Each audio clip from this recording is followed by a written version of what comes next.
If you're a lineman in charge of keeping the lights on, Grainger understands that you go to great lengths and sometimes heights to ensure the power is always flowing, which is why you can count on Grainger for professional-grade products and next-day delivery, so you have everything you need to get the job done.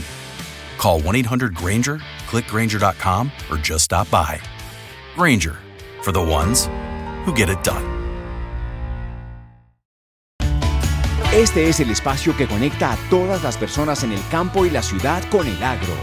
Al Campo de Caracol Radio. Dirige y conduce Luis Enrique Hurtado en Al Campo de Caracol Radio. Feliz amanecer para todos nuestros oyentes de Al Campo de Caracol Radio. Una situación muy complicada en varias regiones del país por la intensidad de la lluvia, la ola invernal, cultivos perdidos. Hay que estar muy atentos al caudal de los ríos para evitar tragedias, para evitar sucesos de última hora. Vamos a hablar de las hamacas de Morroa que se elaboran, que son una tradición en este municipio del departamento de Sucre. El balance positivo que nos está entregando la Federación Nacional de Ganaderos Fedegan frente a las exportaciones de carne. ¿Cómo está la situación de la informalidad laboral en Colombia? A propósito del proyecto de reforma que se está estudiando en la Comisión Cuarta del Senado y, por supuesto, los emprendimientos que son fundamentales, necesarios respaldar en Colombia. Sean todos bienvenidos, ya comenzamos Al Campo de Caracol Radio. En el municipio de Morroa, que está ubicado en el departamento de Sucre, una de las tradiciones más importantes y queridas de Colombia sigue viva. Estamos hablando de la tejeduría artesanal. Esta práctica ha sido enriquecida por la mezcla cultural de los enúes, colonos y afrodescendientes, quienes han aportado sus conocimientos para mantener este oficio vigente. Nadie sabe con exactitud cuándo comenzó la tejeduría en Morroa. Las artesanas mayores recuerdan que sus abuelas les contaban que sus madres ya tejían hamacas y fajas, por lo que simplemente se dice que desde siempre se han hecho hamacas en el municipio de Morroa. Ya a esta hora de la mañana saludamos a una de las artesanas mayores del municipio de Morroa, doña Nélida Colón. Doña Nélida, ¿qué tal? Bienvenida al Campo de Caracol Radio, un gusto saludarla. ¿Cómo está? Bien, sí, señora. Un gusto saludarlo. Para mí también es un gusto saludarla. Doña Nélida, ¿cómo es Morroa? Pues Morroa es un pueblo no demasiado grande, pero tampoco tan pequeño, y es un pueblo donde todos aquí, el trabajo que tenemos todos es la tejeduría de hamaca en telar vertical.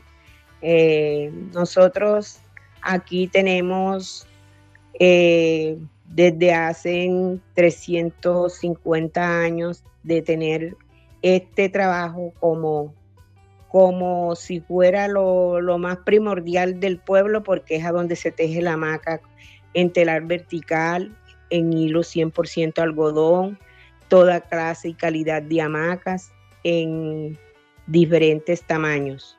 Para las personas que no conocemos Morroa, ¿a cuánto está? ¿Cuál es la ciudad más cercana? Bueno, Morroa, si nosotros nos vamos en bus, llegamos a las 19 horas completa. Y si nos vamos de aquí a Montería, nos gastamos 3 horas y media, porque de Montería a Bogotá se echa 45 minutos, pero de Sincelejo, de aquí de Morroa a Sincelejo, se echa 10 minutos, y de Sincelejo a Montería se echa 2 horas o 2 horas y media. ¿Cómo surge, cómo se dio para que ustedes ahí en Morroa, la gran mayoría de sus habitantes estén dedicados a las artesanías? Bueno, este paso a paso, esto lo dejaron nuestros abuelos antepasados y fue pasando de generación en generación, y hemos ido enseñando de generación en generación para que el tejido nunca falte y tengamos algo que presentar siempre que alguien lo haga, o para ir a exponer a Bogotá. Yo voy a exponer a Expo Artesanías de Colombia todos los años, entonces pues hacemos todo lo que es en hamacas, hacemos cubrelechos, hacemos individuales, hacemos pellón, hacemos caminos de mesa, manteles, cubrelechos individuales, poncho y sus derivados más pequeños como los cinturones, como los bolsos, como toda clase de accesorios. Hacemos también en hilos sintéticos y 100% algodón. ¿Cómo es la elaboración de una hamaca, que es el producto tradicional que más se conoce a Morroa? ¿Cuánto tiempo se gastan desde el momento en que ustedes consiguen el hilo hasta el día que ya está terminada y qué figuras tiene? Bueno, la hamaca se construye en un telar vertical que se compone por 2 palos con una distancia de 2,5 metros de lado a lado y un par de trabas que es la formación del telar.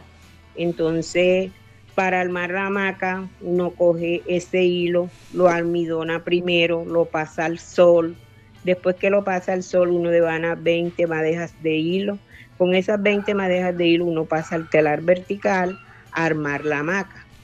Entonces, tenemos como que esa sabiduría de que la hamaca, para poderla armar, bueno, tendría que yo mostrarle un video cómo se arma la hamaca para que usted entienda mejor lo que yo le estoy comunicando. Después que uno arma esa hamaca, uno le coge un peine y después que coge uno ese peine pasa uno a empezar la hamaca. La hamaca tiene 1,450 hilos. Hay unas de 1,600 como hay unas de 1,400 hilos y 1,200 hilos también. Sí, y también hay varios colores, ¿no? Sí, señor, muchos coloridos. En toda clase de coloridos tenemos la hamaca tradicional.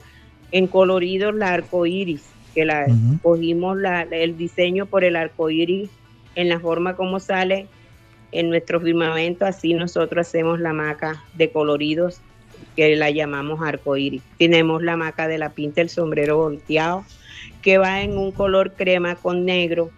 Si eres un luchador, Modelo es tu recompensa y este mensaje es para ti. Toleras un poco de todo para nunca defraudar a tu gente. Eres fuerte, eres valiente, eres el campeón del barrio. Eres una máquina de chambeo, una fuerza de la naturaleza. Contigo nadie se mete. Eres un real, un leal, un motor de productividad. Eres un luchador y Modelo es tu recompensa. Te has ganado hasta la última gota de esta rica lager dorada. Así que ponla en alto. Modelo, la marca de los luchadores. Todo con medida. Cerveza importada por Crown Imports, Chicago, Illinois. Offer valid on standard browsers, U.S. only. When I heard about Date My Age, I thought, really? But there I was in my empty, quiet house, my laptop on the kitchen counter, and I typed in my name. Looking for a man between the ages of 40 to 60? Sure, why not?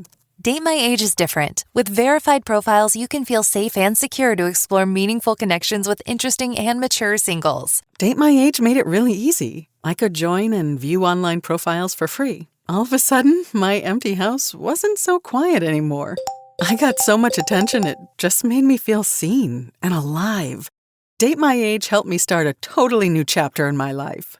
Find a friend, a lover, a partner at Date My Age.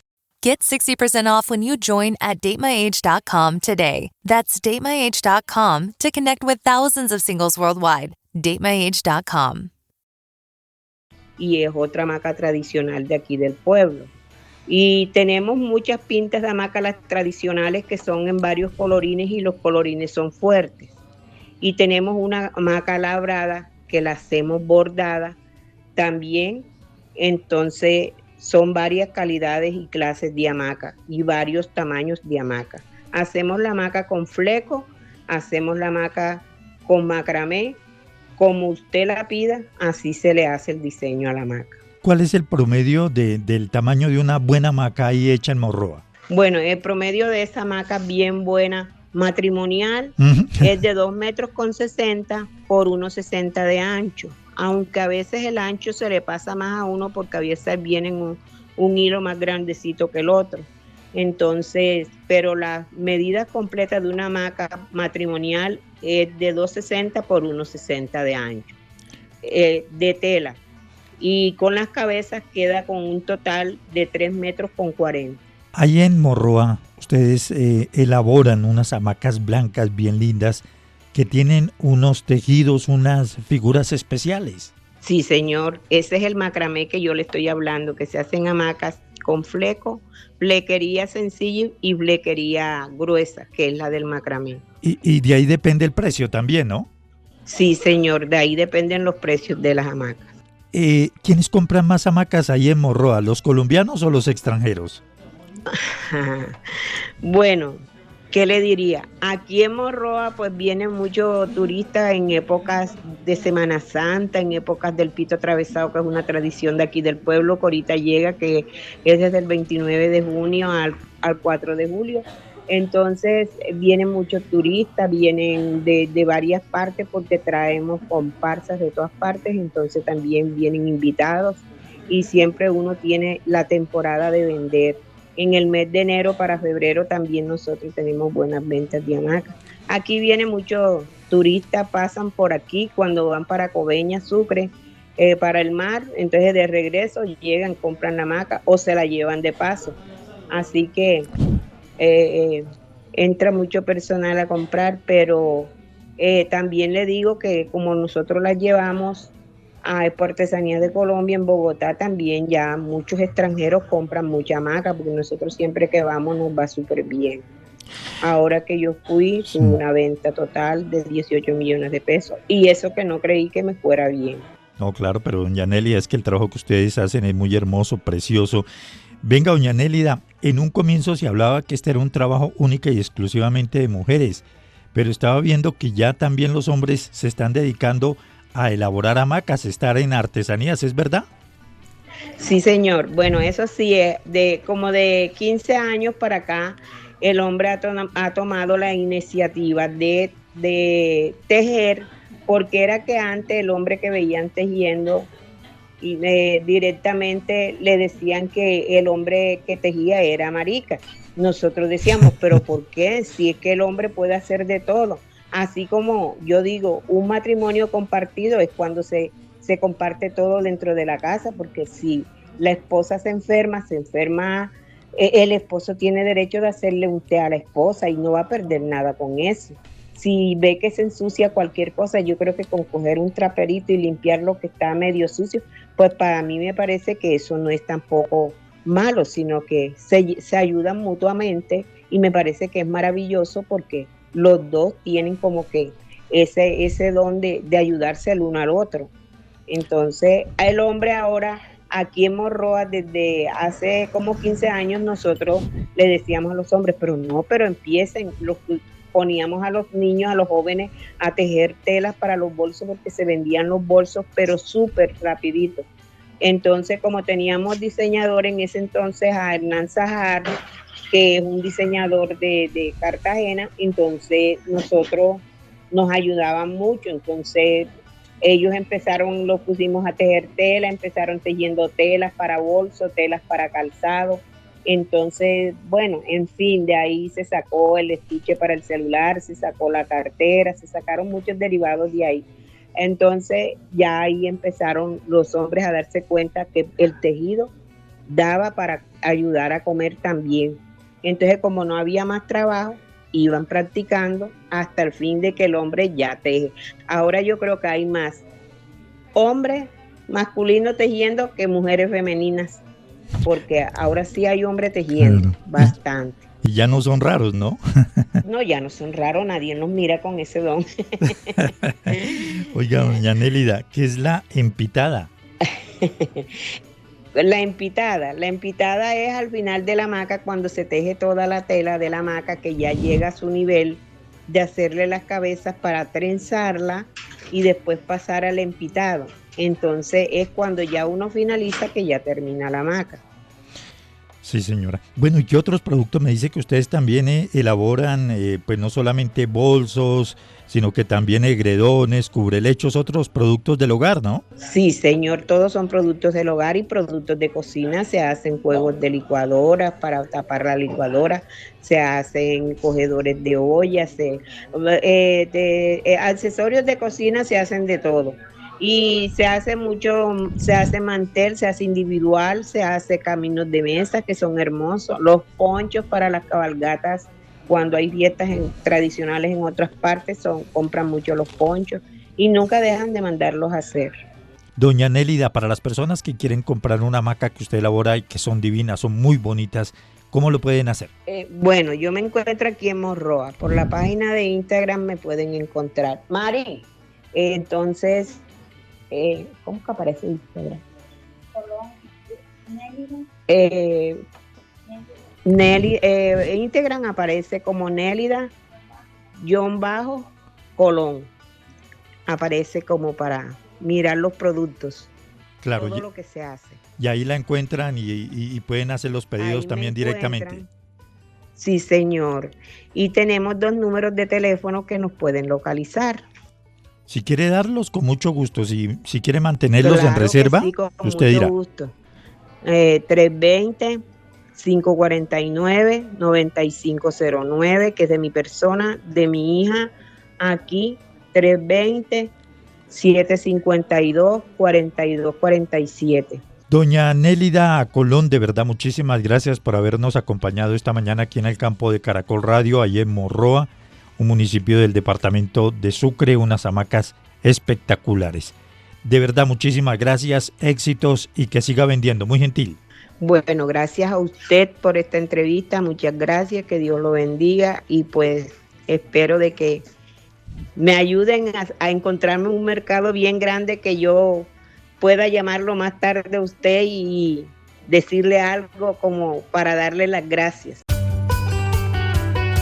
Continuamos con Al Campo en Caracol Radio.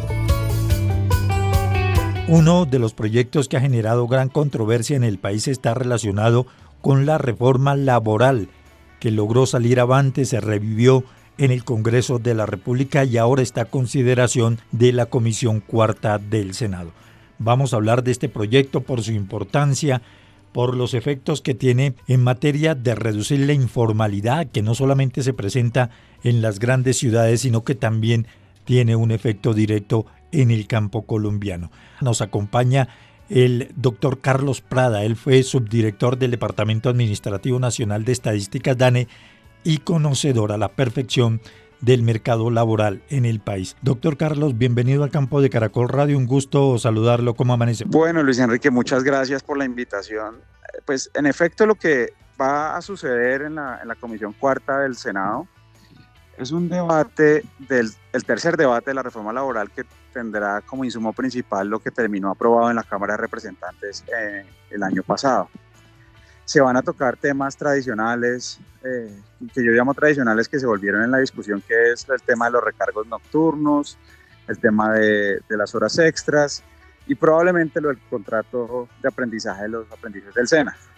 Eso, por un punto, está bien, pero lo que no se está tratando, lo que no se está mirando a profundidad, es qué va a hacer el país para resolver el enorme problema que hay sobre cerca de 9.700.000 personas que trabajan como trabajadores por cuenta propia, pero que trabajan en su gran mayoría, el 85% de ellos, en un entorno de informalidad. Y esto no para criticar que la reforma no está atacando eso, o que va a aumentar esos derechos de las horas extras y de los recargos nocturnos. Claro, esos aspectos ya parece que hay un consenso claro frente a recargos nocturnos, horas extras, dominicales, en fin. Pero sobre la situación de la informalidad en el país que afecta a las grandes ciudades como al campo colombiano, ¿qué se ha dicho? ¿Qué se ha planteado? Pues mire, Luis Enrique, lo que nosotros deberíamos pensar como sociedad es que este problema hay que estudiarlo primero y entenderlo, porque la informalidad es un fenómeno regional. Es decir, las últimas cifras del DANE muestran que una ciudad como Manizales tiene apenas 35% de informalidad y Sincelejo tiene la informalidad más alta con 68% de todos sus trabajadores en esta condición. Y la reforma laboral tiene esa enorme oportunidad de poner sobre la mesa el debate que hay sobre ese tema y que debería ocuparnos y no entrar en esas discusiones de que no, que es que por dar derechos laborales le van a aumentar la informalidad y entonces por eso es mejor no hacer nada, sino en realidad lo que tenemos que hacer es empezar a estudiarla para que el gobierno en decisiones futuras contemple cosas como salarios mínimos regionales distintos, condiciones de flexibilidad laboral en el campo, por ejemplo, condiciones de trabajo distintas a pensar que por tener un trabajo a término indefinido o en ciertas condiciones, eso es mejor para el mercado laboral de esa zona. Muchas personas quisieran tener la posibilidad de trabajar con condiciones aceptables y dignas, pero tener la flexibilidad de tener uno o dos más contratos, y eso solamente se da si se piensa en un mercado laboral más flexible. Entonces, llevamos 30 años diagnosticando eso, pero nunca en ninguna reforma laboral, en ningún plan de desarrollo, se ha puesto sobre la mesa que hay que estudiarlo y entenderlo y ponerlo en una obligación legal, entenderlo para plantear las soluciones que deberían ser territoriales. Porque, por ejemplo, la reforma tiene una disposición para los trabajadores de plataformas. Eso está muy bien, pero eso solamente es para las principales ciudades del país, para 5 o 6, y para el resto que tienen otras condiciones, y para los trabajadores de menores ingresos que necesitan ese impulso. Ese es el punto importante que no se está estudiando y que vale la pena que el Congreso por lo menos lo empiece a poner sobre el debate y sobre la importancia que necesita para Colombia ese análisis de esa situación que es muy particular en nuestro país. Y hay un capítulo especial que no sé si se va a incluir, y es el tema de la situación laboral en el campo colombiano, porque si la informalidad está en el 57.7 a nivel nacional, en las zonas rurales está casi en el 80, ¿no? Es correcto, y en el campo hay que mirar una mirada especial para poder entender cuáles son los mercados laborales que funcionan en el campo, cómo son esos trabajos que se ofertan en las cosechas, en qué tipos de cultivos, qué tipos de trabajadores hay. Y eso estuvo en la discusión en la Cámara de Representantes. Es probable que surja ahora en el trámite del tercer o cuarto debate en el Senado, pero en realidad lo que necesitamos nosotros es dejar de pensar tanto que hay un problema, y lo que toca es analizarlo y no crear bandos de que por hacer una cosa no se va a hacer una mejora en las condiciones de formalidad, y caer en esa trampa de que si se mejoran las condiciones para los formales, entonces la reforma es mala por sí misma, sino esta es una enorme oportunidad para entender qué es lo que está pasando. El campo tiene una informalidad medida por la contribución a la salud y pensión, como usted dice, de cerca del 80%, pero lo que toca pensar es si esos trabajadores se mueven en entornos formales e informales, si quienes los emplean están dentro de la formalidad de la economía o no lo están.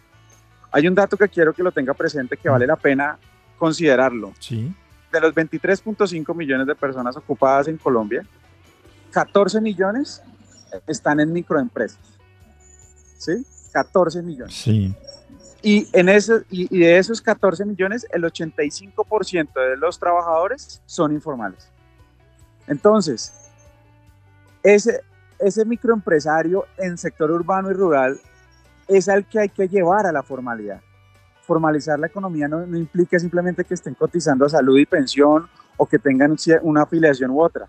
Es más bien pensar en que toca diseñar territorialmente los problemas que se identifiquen, después de estudiarlos bien, que es lo que no hemos hecho, qué hacer para que esas empresas, microempresas o pequeñas, que se mueven en la informalidad, se mueven a un ambiente más formal, que tengan registro en la Cámara de Comercio, que tengan pago de impuestos, que lleven una contabilidad adecuada. Y esos son los problemas que hemos dejado de lado por estar en discusiones de si los horarios extras arrancan desde las 7 o desde las 8 o desde las 9, y dejamos a 9.750.000 personas, que son los trabajadores por cuenta propia, fuera del radar de las discusiones. Y esa es la injusticia que estamos cometiendo. Pero mire, doctor Carlos, hay otras cifras que preocupan y que también en el estudio de esta reforma deberían ser evaluados. Antes se le conocían inactivos, ahora se llaman por fuera de la fuerza laboral, son 14 millones, pues ahí se incluyen las amas de casa, los estudiantes, las personas que se cansaron de buscar empleo, pero súmele a esto los llamados ninis, que ni estudian ni trabajan, que son los jóvenes, pero súmele a esto la mujer que tiene unas cifras de desempleo de 2 dígitos, ahí también sería interesante evaluar eso, ¿no? Claro, y eso es un tema muy importante, las brechas que hay en el mercado laboral. Y eso de nuevo viene porque las reglas están hechas genéricamente para todo el mundo. No se crean flexibilidades o no se crean condiciones distintas, que no quiere decir que un trabajo sea precario, sino alternativas de contratación para cerrar esas brechas. Entonces, ¿qué hace la regulación, las leyes y las normas? Simplemente contratar al que es más fácil contratar y al que tiene menos posibilidades de salirse del mercado laboral, como las mujeres, que pueden tener hijos o se cree que van a tener hijos, ¿sí? O, por ejemplo, hoy por hoy el fenómeno de las personas que no estudian ni trabajan, sea porque el mercado laboral está cambiando y la educación está cambiando, y es lo que toca entender y solo se puede entender a través de información objetiva. ¿Por qué la matrícula en educación ha disminuido, en educación formal? Esto tiene que tener un fenómeno que no estamos entendiendo. Cada vez caen más las matrículas. En Colombia deberíamos generar un mercado o una oferta educativa de técnica y tecnológica para que personas se puedan desenvolver en su vida en esas actividades, en cuáles ciudades debería hacerse una u otra. Y el único camino es ponerse a estudiar, y esta reforma debería traer elementos que lleguen a que el gobierno no simplemente esperar que salgan las cifras del DANE, decir que el desempleo disminuyó porque aumentó el trabajo por cuenta propia y que embarrada que tenemos informalidad elevada, pero no podemos hacer nada para disminuirla. Ese no es el camino. El camino es utilizar las herramientas que hay hoy, analizar regionalmente qué es lo que pasa y buscar alternativas para que las personas que no están estudiando ni trabajando, o las personas que tienen un trabajo precario o que se mueven en la informalidad, diseñar algo local para que se muevan a la formalidad. Claro, porque este no es un problema solamente de las grandes ciudades, es un problema de las ciudades intermedias, es un problema de las zonas rurales y de los sitios más apartados, ¿no? De todo el país. Fíjese que si el mundo fuera tan perfecto como uno se lo imagina, la ciudad más importante de Colombia, que es Bogotá, primero sería la ciudad con menos informalidad y segundo sería la ciudad con una informalidad mínima, pero no pasa ni lo uno ni lo otro. Entonces algo estamos haciendo mal, algo está pasando en el mercado laboral que no se está identificando, y pues por supuesto que el gobierno nacional, los centros de investigación, las universidades y todas las personas que estudian deben analizar todo esto y hacer propuestas locales y no aventurarse a decir es que para resolver la informalidad se tiene que hacer una cosa o pensar en una cosa u otra. Esto implica que después de esta reforma, el gran paso que tiene que dar el país es cómo enfrentar y resolver la informalidad en todos los aspectos de la vida. Fíjese que antes había una informalidad en las acciones del día de las personas que solo usaban efectivo, y hoy por hoy uno podría hablar de una incipiente inclusión financiera para estos hogares o comercios que tienen tiendas, que tienen negocios, que reciben medios digitales. Ese es el primer, saber en dónde lo hace, qué frecuencia, cuánta plata reciben. Eso se podría analizar, la Superintendencia Financiera tiene esa información y lo podría analizar. Pero eso apenas es un camino para entender muchas cosas que la información que ya producimos nos tiene que dar las respuestas de cómo adaptar la economía de hoy a soluciones que lleven a la formalidad a todas las personas, a la gran mayoría. El fenómeno que vimos en Colombia es un fenómeno particular y es único en muchos países en el mundo. Doctor Carlos Prada, pues vamos a estar muy pendientes del trámite de este proyecto de reforma laboral que cursa en la Comisión Cuarta del Senado de la República. Tiene el tiempo muy ajustado para su aprobación en esta comisión, pero también en la plenaria del Senado. Doctor Carlos, muchísimas gracias, muy amable por haber estado esta mañana aquí en el campo de Caracol Radio. No, siempre con mucho gusto, Luis Enrique, y éxitos en todo. Un abrazo. Luis Enrique Hurtado en Al Campo de Caracol Radio. Terminó el balance del primer trimestre del año por parte de las empresas del sector agrícola. Gremios económicos, gremios del agro también presentaron su cierre para el periodo enero-marzo. La Federación Nacional de Ganaderos Fedegan confirmó que las exportaciones para este periodo llegaron a $137,3 millones en materia de carne, vísceras, animales vivos y lácteos, llegando a 25 países a nivel mundial. Nos acompaña el doctor Óscar Cubillos, director del Departamento de Investigaciones Económicas de Fedegan. Doctor Óscar, buenos días, bienvenido al campo de Caracol Radio, ¿cómo amanece? Luis Enrique, buenos días, pues bien, la dinámica del sector ha sido muy buena, Fedegan por supuesto liderando las actividades que corresponden a nivel nacional e internacional y afrontando un poco la temporada de invierno que está Entendemos, según el IDEAM, que estaría por terminar en unas 3 semanas. Sí, señor. Eso le pega muy duro a la ganadería, ¿no? Por ejemplo, estaba viendo nuevamente Caregato en la zona de La Mojana, los ganaderos también con una situación muy difícil. Claro, los excesos siempre son perjudiciales. Por fortuna, pues lo que entendemos es que es la temporada normal de lluvias, que típicamente pues arranca a mediados de marzo hasta más o menos mediados de junio. Pero pues el problema de La Mojana desafortunadamente es un problema estructural que diferentes gobiernos le han hecho el quite al asunto y pues ahí terminemos perjudicados una cantidad de productores, no solamente ganaderos, sino de otras actividades agropecuarias, y que eso requiere pues una solución de fondo, estructural, obviamente de unas inversiones importantes, no solamente para el cuidado agropecuario, sino para el cuidado ambiental, ¿no? Sí, señor. Y es que ese problema de Caregato ha sido recurrente. Pasa el invierno y se les olvida de las dificultades y nada, que lo taponan, y los grandes perjudicados, como usted lo señala, los ganaderos, los agricultores y en fin toda la población que está ubicada en esta zona. Sí, desafortunadamente, como es común, no solamente en Colombia, sino en Hispanoamérica, cuando el problema se resuelve de manera coyuntural, se nos olvida que puede volver, celebramos y luego vuelve el problema, desafortunadamente, un poco lo que nos pasa con la selección Colombia, ¿no? Entonces eso termina también ocurriéndonos en las diferentes esferas económicas Sí, de nuestro país. Eso es verdad. Oiga, doctor Oscar, lo hemos llamado esta mañana pues para hablar algo de este tema del invierno, las lluvias que están afectando no solamente a la ganadería, sino a gran parte de la agricultura en Colombia, pero ustedes entregaron un balance muy positivo en materia de exportación, no solamente de ganado en pie, de carne, sino de otros productos.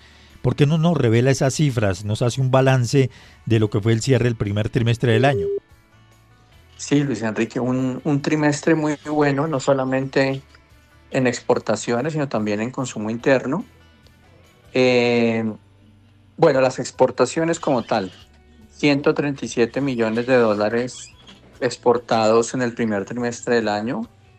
Muy buena dinámica en carne, en vísceras, en ganado en pie, también una muy buena dinámica en leche y derivados lácteos.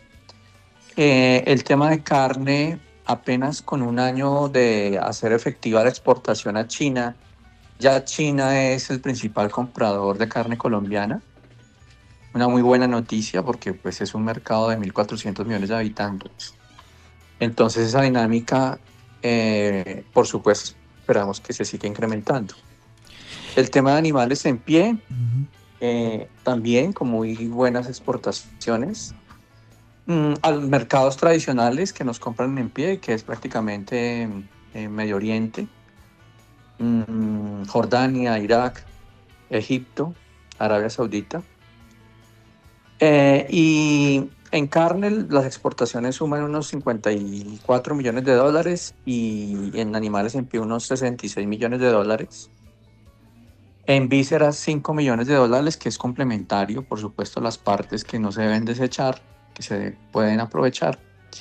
Y en leche y derivados, 14 millones, especialmente al mercado venezolano, ¿no? Que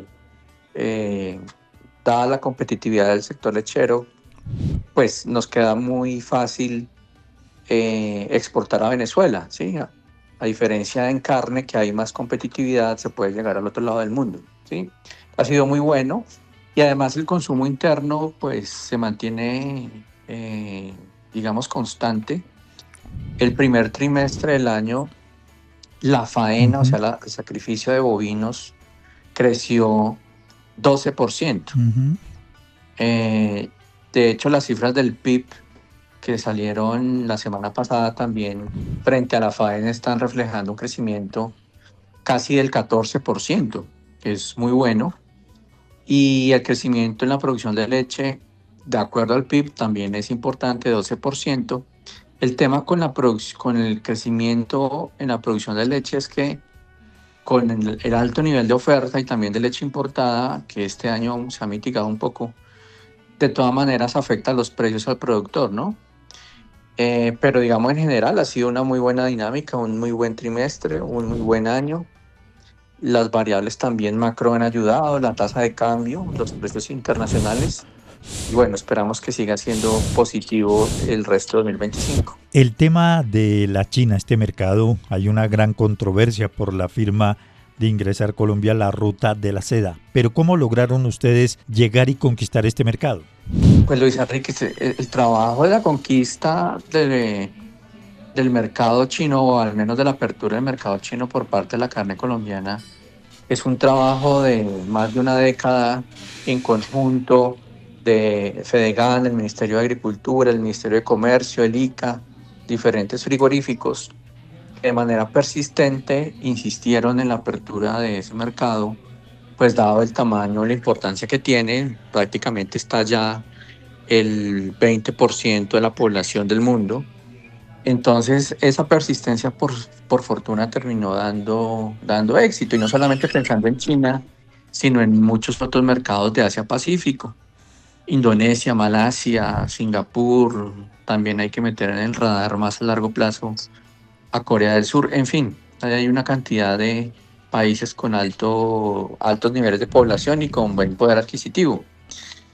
Lo importante acá es que para el sector ganadero China es muy importante frente a lo que podemos nosotros venderles, ¿cierto? Y además las posibilidades que ellos tienen, que ellos pueden dar en abastecimientos también para el mercado nuestro, en insumos ganaderos y nuevos insumos, nuevas tecnologías, paneles solares, drones, cosas de este tipo que ya se utilizan en la agricultura desde hace bastante tiempo.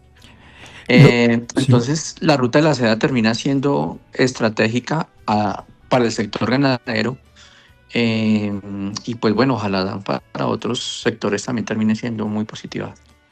Lo claro aquí es que hay que negociar bien, ¿no? O sea, hay que establecer unas reglas claras de juego para después, según dicen los que han tenido relaciones comerciales con la China, no sufrir los efectos de un mercado que genera mucha producción.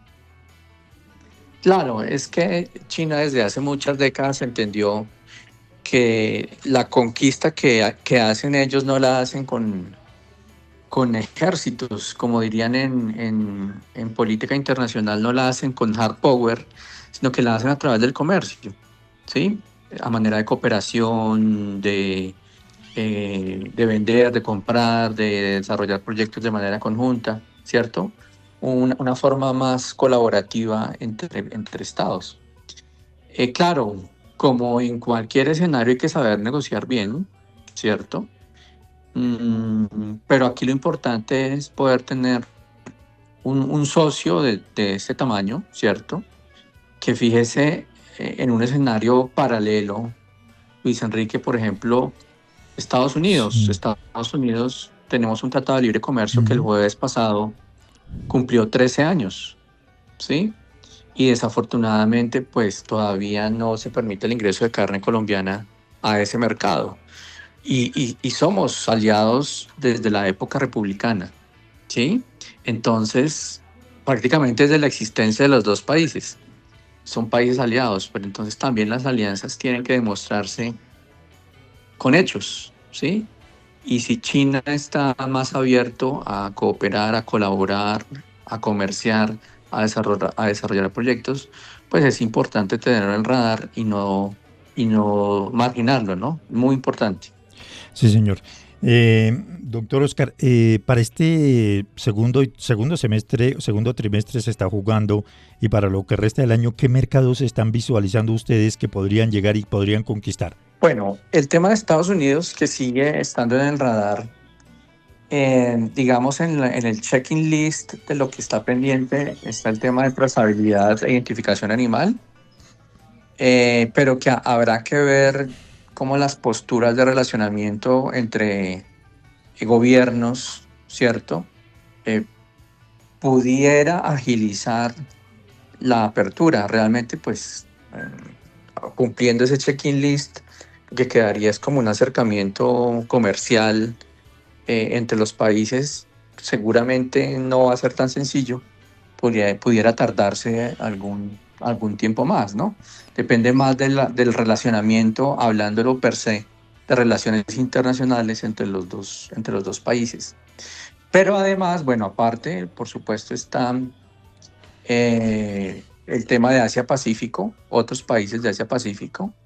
Está allí también el aprovechamiento de Indonesia, también Malasia, un poquito más alejado, así podría ser más en el mediano plazo, Corea del Sur, pero Asia-Pacífico es fundamental, porque si se hace el ejercicio de llegar a China, evidentemente ya se tiene el aprendizaje para llegar a otros países, y además son países grandes, ¿no? Países de un poder adquisitivo importante.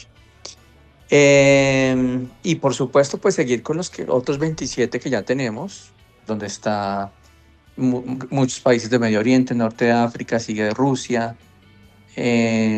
Argelia ha tenido muy buen comportamiento de compras este 2025. Y no descartar, curiosamente, Luis Enrique, que hace década y media le vendíamos mucho a Venezuela, ¿sí? Mucha carne, ¿sí? Sí. Hoy le estamos vendiendo de manera importante leche y derivados lácteos. Ojalá Venezuela pueda tener una mejor recuperación en su economía, en sus finanzas, para no descartarlo. Y por supuesto, pues le estamos apuntando también a otros países de América Latina. Seguir dinamizando Chile, volver a darle dinamismo a Perú, que era un mercado que estaba abierto en carne, y no descartar vecinos, ¿no? Que a veces los vecinos pueden ser los más difíciles, ¿no?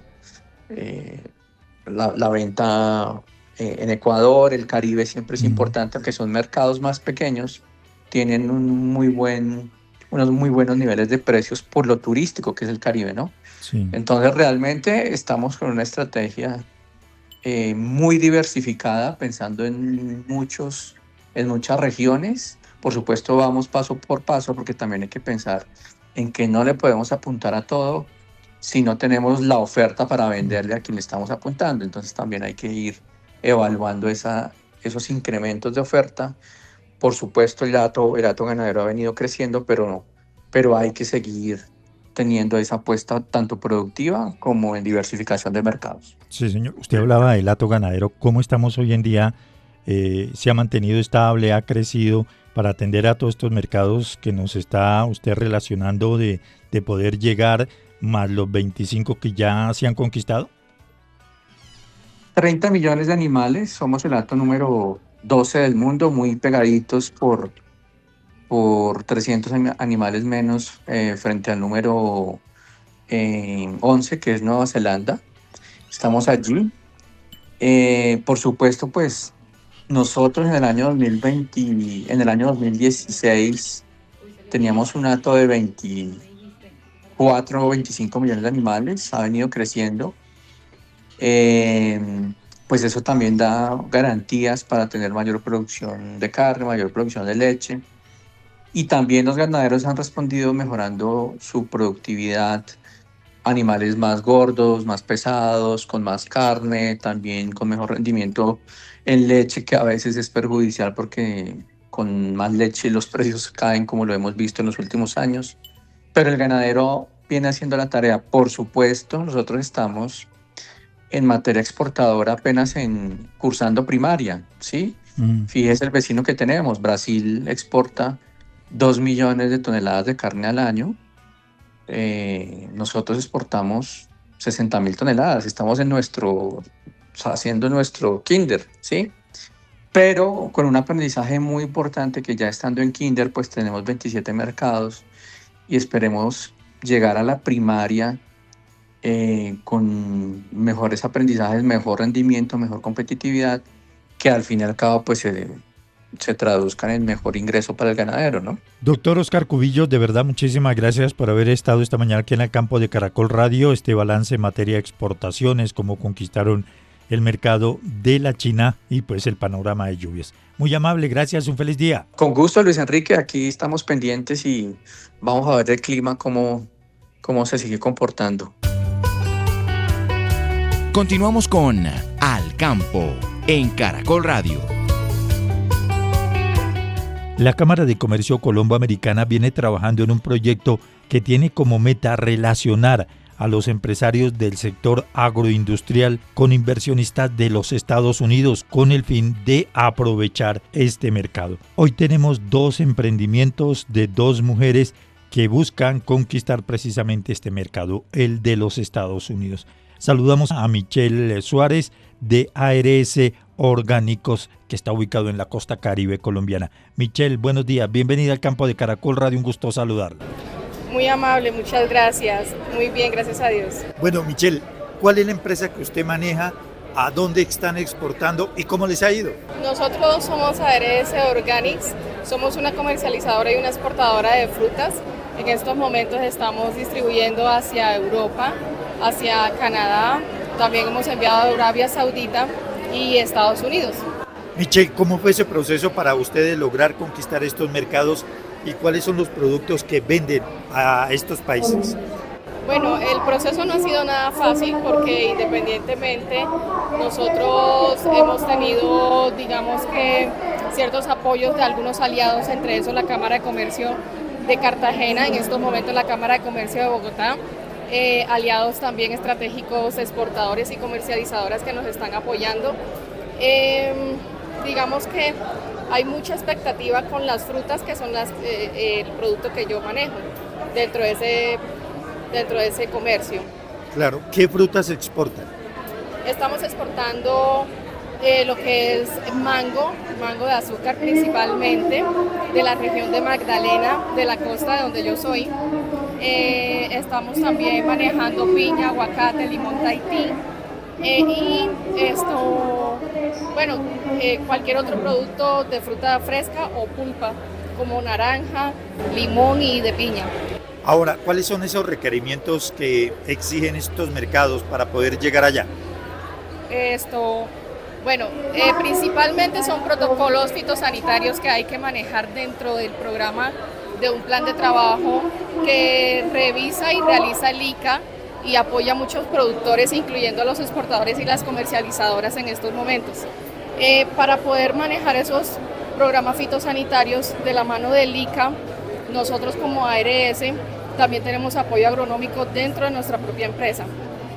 O sea, es toda la cadena en su totalidad. Sí, señor. Bueno, ¿y las frutas cuando llegan a esos mercados, qué les dicen? ¿Son bien recibidas? Bueno, hay unos mercados bastante exigentes como Estados Unidos, como general sus protocolos, donde ellos pues están muy temerosos de algunas enfermedades y patologías que tienen otras regiones, y por eso el ICA hace mucho énfasis a los exportadores y al programa dentro de los proveedores de estas frutas de seguir todos esos protocolos fitosanitarios precisamente para no contaminar los países que están recibiendo ese producto. Michelle, a propósito del mercado de los Estados Unidos, ¿ese arancel del 10% los ha afectado a ustedes? En este momento no, por el alivio que el presidente Trump ha generado, ¿verdad? Estos 3 meses como en pausa. Sin embargo, estamos revisando qué afectaciones nos podría tener como arancel hacia nuestra empresa. Pero actualmente no nos ha generado ninguna afectación económica. El mercado de Europa está exigiendo unas condiciones de una agricultura limpia, una agricultura orgánica. Sí. ¿Ustedes ya la implementaron o cómo lo están trabajando? ARS Organics es una empresa que va enfocada hacia el tema también orgánico, ¿cierto? Por eso el nombre de ARS Orgánico. Sin embargo, nosotros también trabajamos convencional. ¿Por qué? Porque apenas en Colombia estamos implementando este proceso de producto orgánico certificado, porque hay muchos productores que sí tienen su producto orgánico, pero que lastimosamente su proceso de certificación a orgánico ha sido un poco más lento. Sí, o sea, lo están cumpliendo ya ese requerimiento. Se está cumpliendo el requerimiento, sí. Sin embargo, como te digo, el proceso es un poco más lento por el tema de las certificaciones orgánicas que exige Europa en estos momentos. Michelle, una recomendación para las personas que la escuchan y están en ese paso de poder exportar a los mercados internacionales. ¿Qué hay que hacer? Bueno, primeramente irse de la mano con la legislación, ¿no? El ICA tiene su resolución 824, que es la que te explica todo el proceso de exportación y cómo tú puedes convertirte en un exportador. Segundo, tienes muchos aliados estratégicos como las cámaras de comercios y sus rutas de internacionalización. Entonces, digamos que todas esas herramientas ayudan a que la persona pueda aterrizar un poquito más su negocio hacia el mercado internacional. Se me quedaban dos inquietudes en el tintero. ¿Cuánto están exportando en estos momentos? En estos momentos estamos exportando mango de azúcar, que es nuestro producto porque estábamos en temporada, y ahí es más o menos de 2.500 a 5.000 kilos semanales. ¿Y ya están bien? Sí. ¿Y la proyección es llegar a qué otros mercados? Bueno, en este momento queremos consolidar un poco más el mercado de Canadá. Queremos llegar también al mercado de Arabia Saudita, consolidarlo un poco más porque de hecho ellos están pidiendo bastante producto colombiano y están tratando de incluir ese producto hacia ellos de una manera más ágil, más rápida, y digamos que tienen ciertas estrategias que pues nos convienen a nosotros también. Pues Michelle, de verdad muchísimas gracias por haber estado esta mañana aquí en el campo de Caracol Radio, muy gentil y mucha suerte. Gracias a usted, muy amable. Bueno, ya a esta hora estamos con Yolanda Terranova Quevedo. Ella hace parte de una empresa que se denomina Sinutrenti. Yolanda, bienvenida, ¿cómo van las cosas? Muy bien, muchas gracias. Bueno, Yolanda, ¿por qué no nos explica en qué consiste su empresa? Bueno, nuestra empresa son productos completamente artesanales, entonces son alimentos sin culpa que la gente pueda consumir. Tenemos obleas de amaranto, chips de chocolate y nuestro producto estrella que estamos lanzando en este momento, que es el té chai. Estamos también aliados con Arequipe y todo lo que tenga que ver con una alimentación saludable, deliciosa y que usted pueda comer sin culpa. ¿Cómo surgió ese proyecto? Pues este es un proyecto de mi hija, de Juanita Rojas Terranova. Ella empezó a adquirir productos y era muy difícil conseguir productos que no tuvieran azúcar, que pudiera uno consumir sin ningún problema. Entonces decidió ella formar su propia empresa y darle la oportunidad a todo el mundo para que consigan todos los productos deliciosos, sin azúcar, y pues estamos en este momento a la orden. ¿Y cómo les ha ido? ¿Qué tal el mercado nacional? ¿Y ya están pensando en exportar? No, pues esta niña, Juanita Rojas, es una emprendedora grandísima. Ella es de la Universidad del Externado y lleva 5 años. Ella empezó después de pandemia. Ella tiene ya 5 países que está exportando, pero todo pequeñito, ¿no? Estamos apenas con pinitos, poquito a poquito. En Colombia tenemos en todos los field markets en diferentes ciudades. Estamos conquistando. Tenemos más o menos unas 10 o 15 ciudades, pero estamos conquistando todo Colombia. Y este momento que nos den la oportunidad hoy para poder hacer una muy buena relacionamiento. Sí, esa es.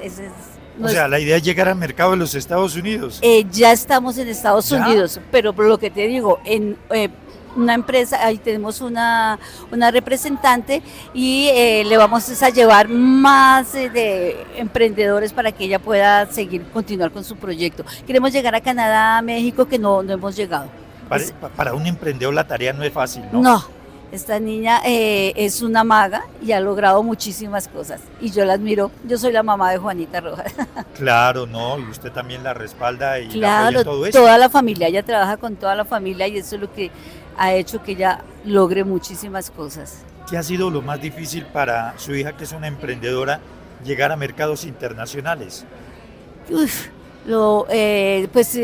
Realmente como todos los protocolos que tú tienes que tener, la importación, el papeleo, el INVIMA, el que la acepten, es como toda esa parte ha sido lo más difícil, porque el producto es muy bueno, llegamos a los contactos y como el proceso para llegar allá, entonces es lo que se le ha dificultado.